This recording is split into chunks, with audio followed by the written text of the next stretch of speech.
2, 1. A Boy at War, a novel of Pearl Harbor by Harry Mazer.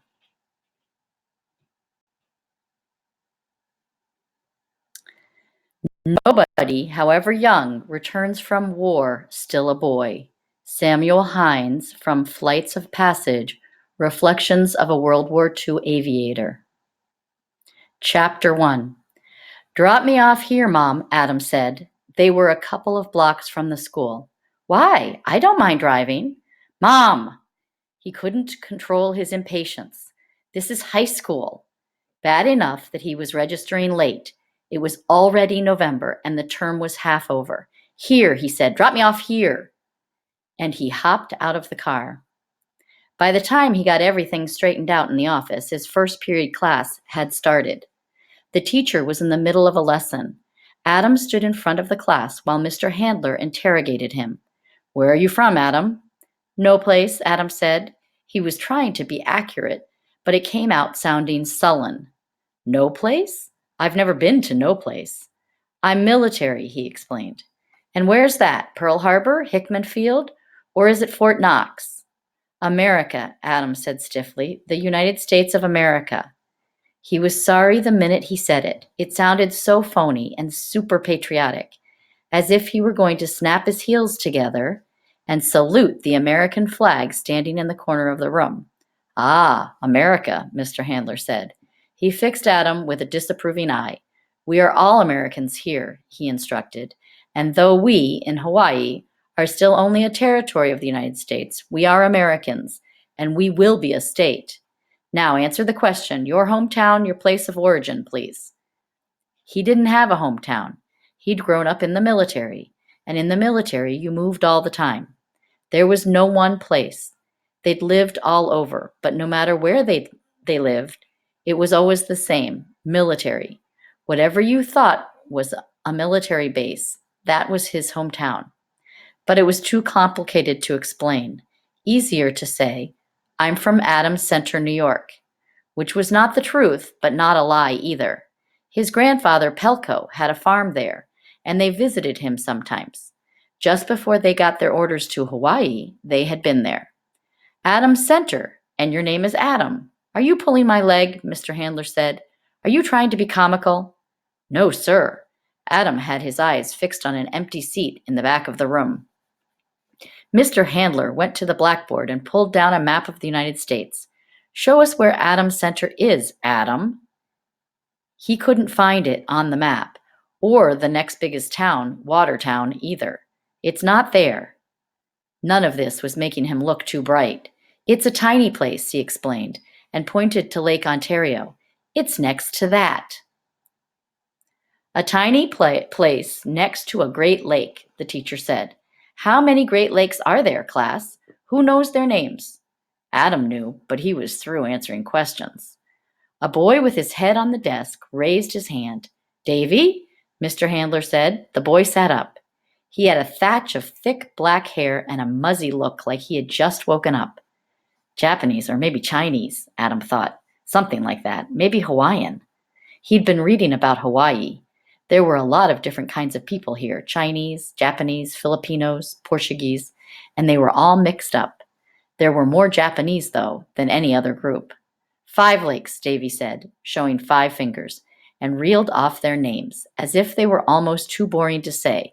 Lake Ontario, Lake Erie, Lake Michigan, Lake Huron, Lake Superior. Sticky brain, someone said. Davy looked around. At least I have a brain. Class, quiet. Adam, can you tell us something about Adams Center? Adam was on his way back to the back of the room. It snows a lot, he said. Chapter 2. On the road to Aiea, it showered twice, and twice the rain clouds came streaming across the volcanic Koolau Mountains. Curtains of rain spilled down the steep slopes. Water sprayed up from the bike wheels. Adam thought of taking cover, but he was intent on getting to Aiea to see if his father's ship was back in port yet. He'd left on a training cruise 10 days ago. The rain stopped as fast as it had started. The sun came out and Adam was dry in minutes. He was used to snow in November and never seen the sun for days at a time. But this was Hawaii, where the sun shone even when it rained. They'd only been there 2 weeks, but he liked it. He liked Hawaii. When you were a military brat, that was the drill. Whatever happened, you liked it. One year, they'd moved 4 times so they could be with his father. Did he like it? Yeah, sure, he liked it. Join the Navy and see the world.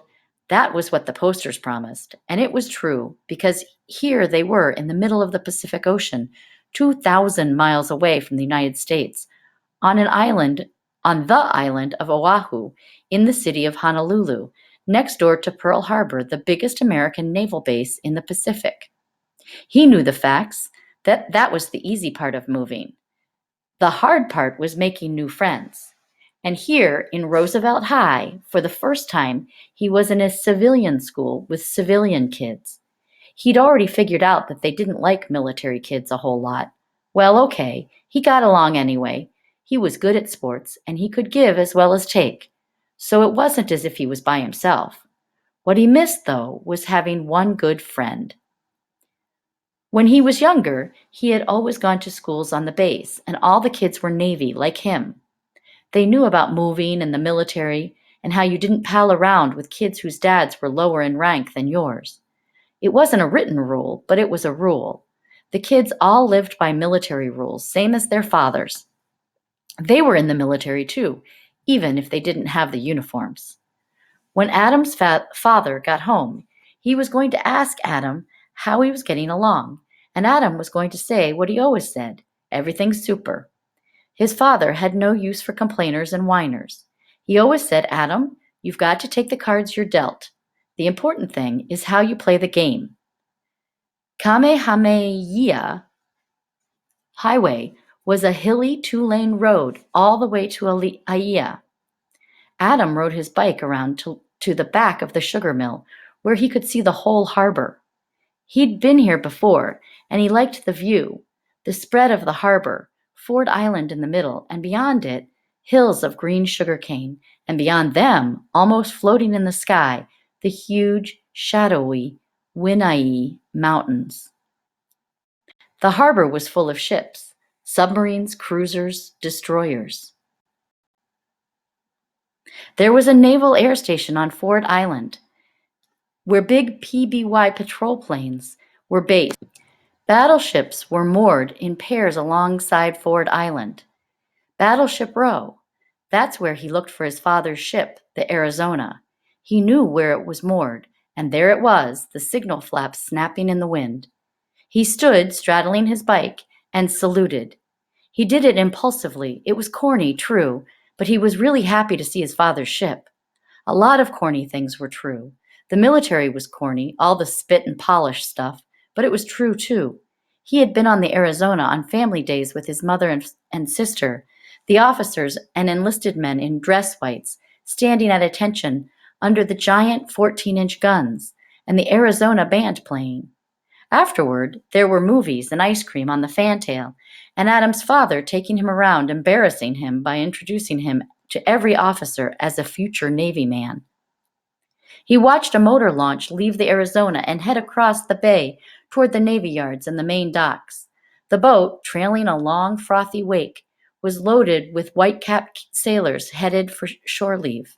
His father might be among them, or he might be home already.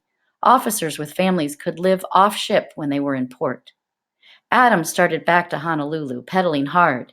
It was exciting when his father came back from a cruise, but it was tense too. His father liked them all he liked them all there to welcome him. His crew lined up to greet their commander. If Adam was late, things could get off on the wrong foot. It would take him an hour to get home. He stood on the pedals and pushed harder.